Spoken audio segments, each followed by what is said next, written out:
नमस्कार दोस्तों, home science academy में आपका स्वागत करती हूँ।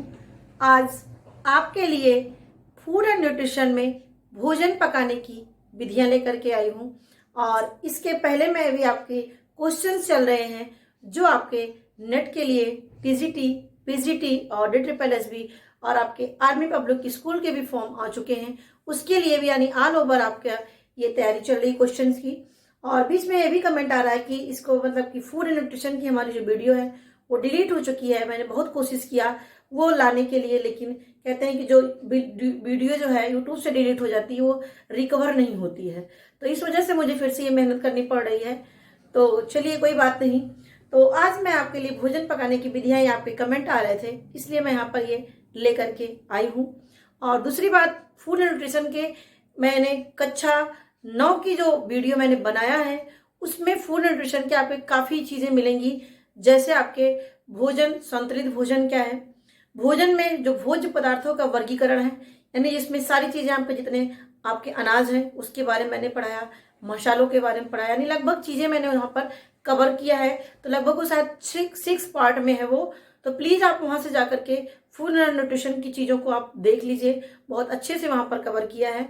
और भी बातें हैं, जैसे मैंने कक्षा और 9-10 में, क्योंकि मैं यहाँ पे पढ़ाती हूँ इस वजह से कक्षा और 9 और 10 में जो वीडियो साइंस पार्ट में डाला है, जैसे आपके पीजीटी का जो सिलेबस है वहाँ पर आपका जैसे आपके हार्ट से संबंधित है, श्वसन से संबंधित है, पाचन से संबंधित है, तो वहाँ से जाकर के जो चीज़ें भी आपको मिल रही हैं प्लीज़ आप यहाँ से देखिए। और मैंने ऐसी चीज़ों को डाला है जो आपको इस तरह से चीज़ें नहीं मिलेंगी इतने, क्योंकि मैं इंग्लिश की जो किताबें हैं उसमें से भी मिलाया है और इसके साथ साथ जो आपके होम साइंस की भी है उससे मैंने दोनों अटैच करके पढ़ाया है।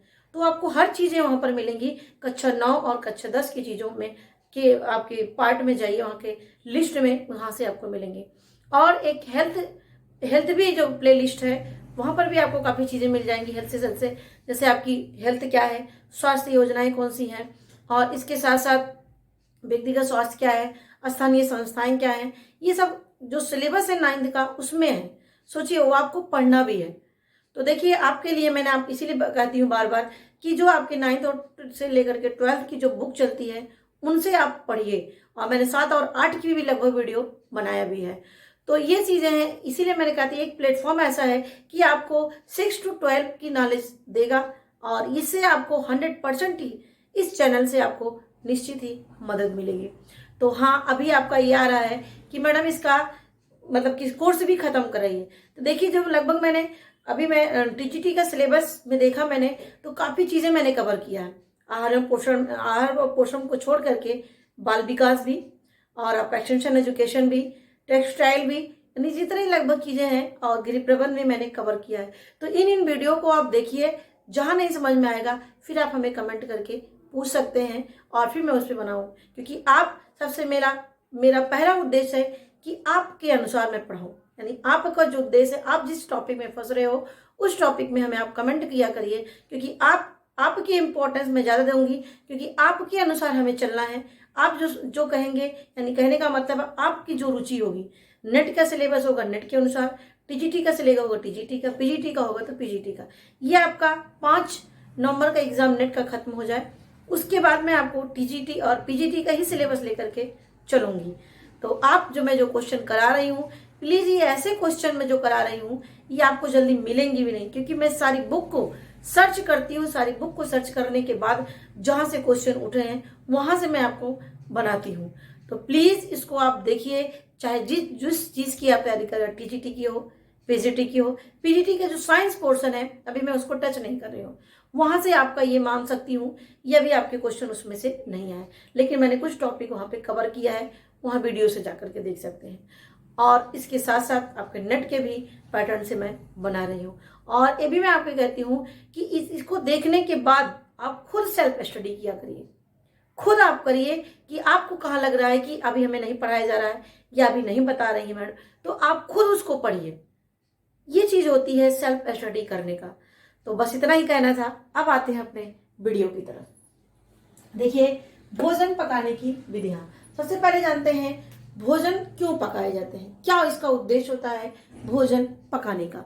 तो देखिए भोजन हमारा किस लिए पकाते हैं, एक लाइन में मैंने इसका आंसर दिया है कि भोजन को सुपाच्य बनाना, स्वादिष्ट बनाना, जीवाणु रहित के लिए बनाना और आकर्षक और स्वादिष्ट, यानी कहने मतलब इतनी चीज़ों के लिए हम भोजन को पकाते हैं, भोजन को पका करके खाते हैं। अब देखिए यहाँ पर है भोजन पकाने की विधियाँ। अब भोजन जो पकाने की विधियाँ हैं कई हैं। बाय यूजिंग वाटर, यानी जल के द्वारा, वर्षा के द्वारा, वायु के द्वारा और भाप के द्वारा, इतने तरीकों से भोजन को पकाया जाता है। इसमें जो आपका जल के द्वारा होता है, ये मैंने क्वेश्चन पूछा था आपसे, तो जल के द्वारा भोजन पकाने के ये 3 तरीके यहाँ पर हैं, बॉइलिंग, सिमरिंग और स्टूइंग। ये 3 मेथड के द्वारा भोजन को पकाते हैं, यानी जिसमें जल की मात्रा ज़्यादा होती है वहाँ पर हम जल के द्वारा भोजन को पकाते हैं। देखिए इसमें सबसे पहले आता है बॉइलिंग। अब देखिए बॉइलिंग क्या होती है, तो बॉइलिंग मतलब जिसको हिंदी में बोलते हैं उबालना। उबालना यानी 100 डिग्री सेल्सियस पर, यानी इसमें कह सकते हैं जो टेम्परेचर होता है वो जो है ज़्यादा होता है, इसमें भोजन को पकाते हैं। इससे भोजन को में लगभग आपके चावल, आलू या अन्य चीज़ें, चना, ये सब चीज़ें जो हम उबालते हैं वो हमारा बॉइलिंग होता है। लेकिन इसमें ध्यान रखना पड़ता है कि पानी उतना ही रखा जाए जितना जो है वो आपके लिए, जितने में वो पक जाए, क्योंकि और ये उस पानी को हम यूज कर लें तो और ही बेटर होगा, क्योंकि उसके जो न्यूट्रिएंट, जो भी भोज्य पदार्थ उसमें उबालते हैं वो उसमें आ जाते हैं और वो नष्ट हो जाते हैं। इसीलिए तो पानी को हमें फेंकना नहीं चाहिए, बल्कि उस पानी को हमें यूज कर लेना चाहिए, या इतना ही पानी डालें जितना ही वो उसमें कंज्यूम हो जाए। अब आता है सिमरिंग। सिमरिंग क्या होता है, जिसको हम बोलते हैं खदकना। इसमें क्या होता है, इससे टेम्परेचर इसका कम होता है, 80 से 90 डिग्री सेल्सियस पे होता है। इसमें कुछ चीज़ों को, जैसे सेवई हुआ, खीर हुआ, इन सब चीज़ों को बहुत मतलब कि इससे टेम्परेचर में कम इसमें इसको पकाते हैं और धीमे धीमे आंच पर ये पकता है और स्वादिष्ट बनता है। तीसरा प्रक्रिया आती है स्टूइंग। स्टूइंग क्या है, इससे भी कम टेम्परेचर पर बनाते हैं, लेकिन इसमें बहुत धीमी, यानी इसमें जो पानी की मात्रा होती है, इसमें पानी की मात्रा ज़्यादा होती है, इसमें पानी की मात्रा इससे कम होती है, और स्टूइंग में इससे भी कम इसमें पानी की मात्रा होती है। और इसमें जो भोजन को पकाते हैं बहुत ही धीमी आंच पे रखते हैं, बहुत देर तक इसमें भोजन पकता है, लेकिन स्वादिष्ट होता है। और इसमें सावधानी बरतनी पड़ती है, क्योंकि थोड़ी भी असावधानी से वो चीज़ें जल जाती हैं। इसमें जैसे फल हुआ, मांस हुआ, ये सब पकाने के लिए हम इनका यूज करते हैं स्टूइंग मेथड के द्वारा। मीट, मोस्टली क्वेश्चन आता है मीट और या मांस को पकाने के लिए कौन सी विधि का यूज करते हैं, तो आपके ये स्टूइंग मेथड होता है। अब आता है बाय यूजिंग फैट का प्रयोग करके, यानी आपको तो पता ही है, आपको डीप फ्राइंग, सैलो फ्राइंग और ड्राई फैट फ्राइंग।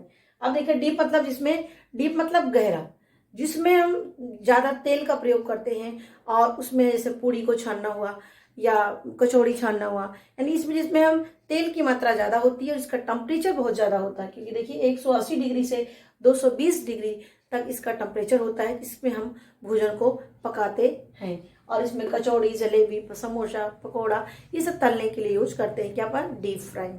ये क्वेश्चन आता है कि इस विधि से क्या बनाते हैं, तो इस चीज़ पर भी आप ध्यान दीजिएगा। शैलो फ्राइंग क्या होता है, इससे इसको उथली विधि कहते हैं। इसमें तेल की आवश्यकता कम पड़ती है, इसमें आमलेट बनाने का काम, पराठा बनाने का काम करते हैं। ये होता है हमारा शैलो फ्राइंग। नेक्स्ट आता है ड्राई फैट फ्राइंग। अब देखिए ड्राई फैट में क्या होता है, कम घी और तेल का प्रयोग करते हैं। इस वजह से इसमें ड्राई फैट का मतलब थोड़ी सी भी तेल में तल लेते हैं, चने को तलना हुआ, कोई चीज़ को तलना हुआ, इसमें थोड़ी और इससे भी कम मात्रा में तेल का प्रयोग करके करते हैं। तो ये हमारे 3 मेथड हो गए, डीप, शैलो और ड्राई। अब आते हैं यूजिंग हॉट एयर, यानी गर्म कह सकते हैं, वायु के द्वारा पकाना।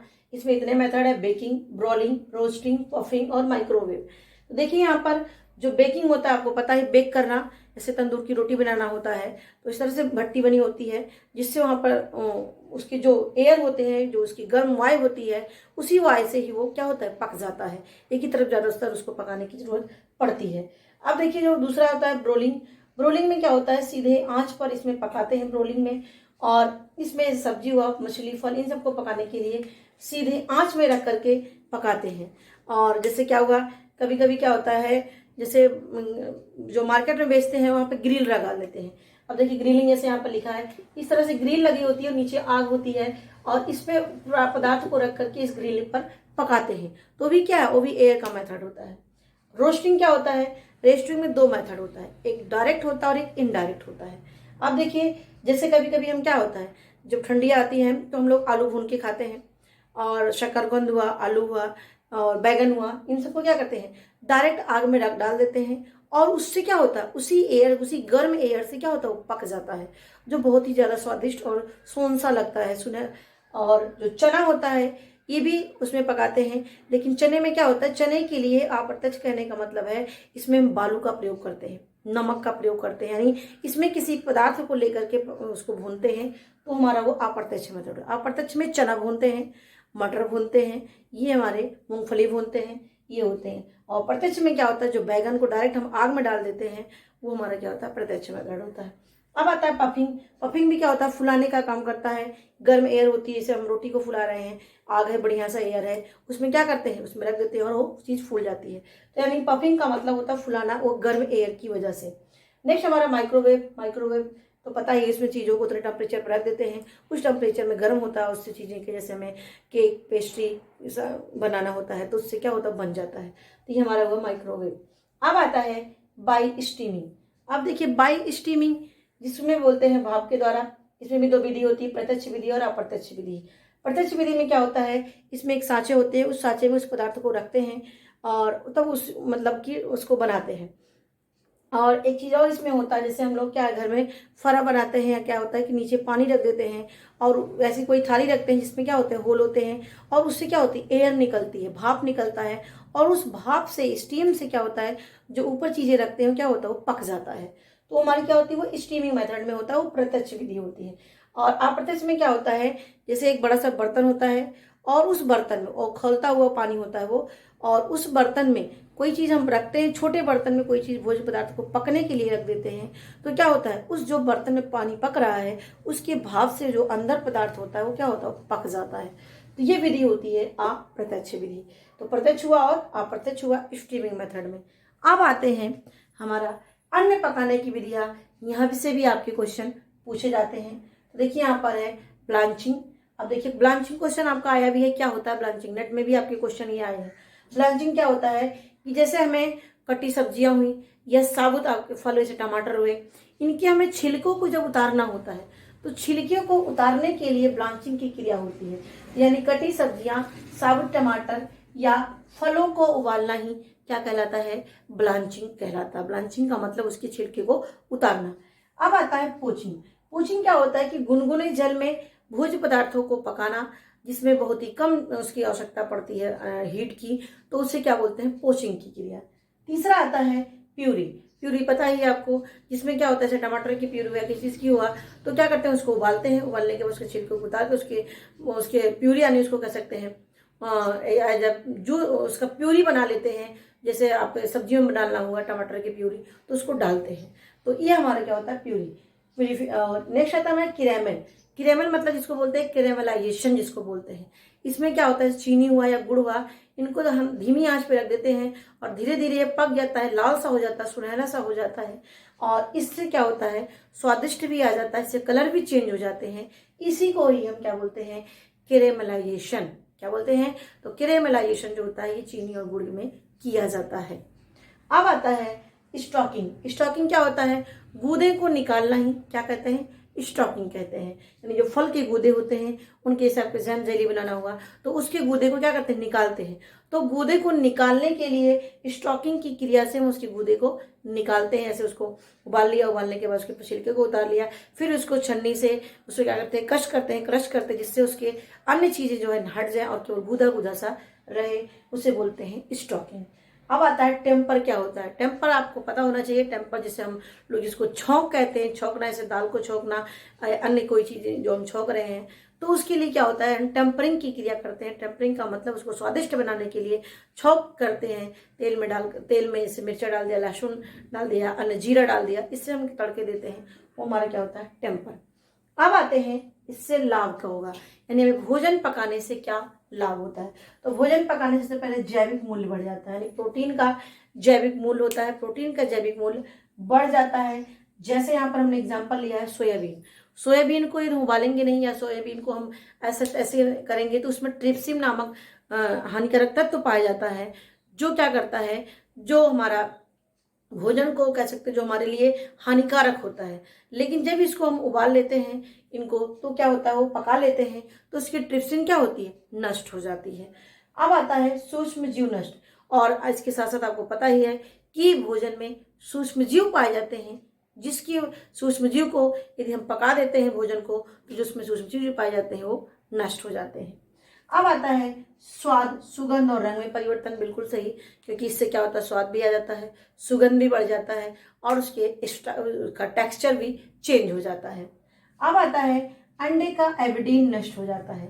देखिए अंडे का एविडीन नष्ट हो जाता है, यानी इसको यदि उबालेंगे नहीं तो उसका जो एविडीन पाया जाता है जो हमारे शरीर के लिए हानिकारक होगा वो नष्ट नहीं होता है।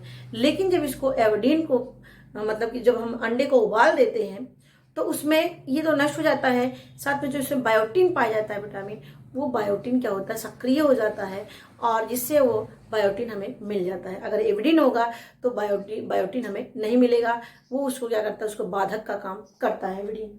तो ये हो गया आपका। अब है कि भोजन को पकाते समय किन किन सावधानियों को बरतना चाहिए।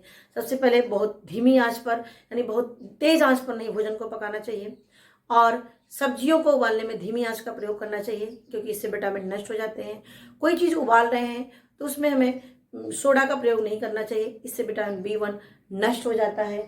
और इसके साथ साथ इसमें लिखा भोजन को बार बार गर्म न करें, बार बार गर्म करने से विटामिन B1 B2 नष्ट हो जाते हैं। दूसरा है अंकुरित अनाज का प्रयोग करना चाहिए, क्योंकि अंकुरित अनाज से विटामिन C की मात्रा बढ़ जाती है और हमारे जो कार्बोहाइड्रेट होते हैं और जो प्रोटीन होती है उनकी पाचनशीलता भी बढ़ जाती है। नेक्स्ट है सब्जियों को अधिक छोटा ना करें। देखिए बहुत इंपॉर्टेंट चीज़ है, जितने हम छोटे छोटे आलू या कोई भी सब्जी को काटते हैं उसके उतने ही न्यूट्रिएंट्स क्या होते हैं, नष्ट होते हैं। इसीलिए हमें जो सब्जियां हो या जो सब्जी काट रहे हैं उसको बहुत ही महीन नहीं करना चाहिए। तो इन बातों का हमें ध्यान में रखना चाहिए और भोजन को ढककर पकाना चाहिए। यदि कोई चीज़ उबाल रहे हैं उसमें कम से कम पानी का प्रयोग करें, जिससे वो चीज़ उतने में हो जाए और ज़्यादा पानी जो है उसमें नहीं डालना चाहिए। यदि ज़्यादा भी हो गया है तो उस पानी को आटा गूंथने के लिए या किसी और सब्जियों में डालने के लिए उसका उपयोग में लाना चाहिए। तो इन सब बातों का हमें ध्यान रखना चाहिए। और आज आपके लिए एक क्वेश्चन है, क्या है कि जो अंडा होता है, अंडे में दो चीज़ें होती हैं, एक वाइट पार्ट होता है और एक येलो पार्ट होता है। तो इन दोनों के देखिए, जब आप अंडे को फोड़ते हैं लोग तो क्या होता है, उसमें अंडे का जो येलो पार्ट होता है वो अलग होता है, जो वाइट पार्ट होता है वो अलग होता है। तो जैसे उबालने के बाद भी देखिए वाइट अलग होता है और सफ़ेद येलो अलग हो जाता है। तो इसमें आपको बताना है इसमें ऐसा कौन सा पार्ट होता है जो वाइट को और येलो को अलग रखने का काम करता है अंदर भी। तो ये हमें आप कमेंट बॉक्स में इसका आंसर बताएंगे। बहुत इंपॉर्टेंट क्वेश्चन है और ये क्वेश्चन आपका आया हुआ क्वेश्चन है, इसलिए मैं आपको पूछ रही हूँ कि ऐसा कौन सी चीज़ें होती हैं अंडे में जो सफ़ेद पार्ट और पीले पार्ट को अलग रखने का काम करता है। तो प्लीज़ हमें इसको कमेंट में इसका आंसर दीजिएगा। मेरी वीडियो देखने के लिए आपको धन्यवाद। और वीडियो को बंद करने से पहले लाइक और शेयर बटन मत शेयर करिएगा, जिससे ज़्यादा से ज़्यादा बच्चे इसको लाभान्वित हो सकें। तो धन्यवाद, फिर मिलते हैं।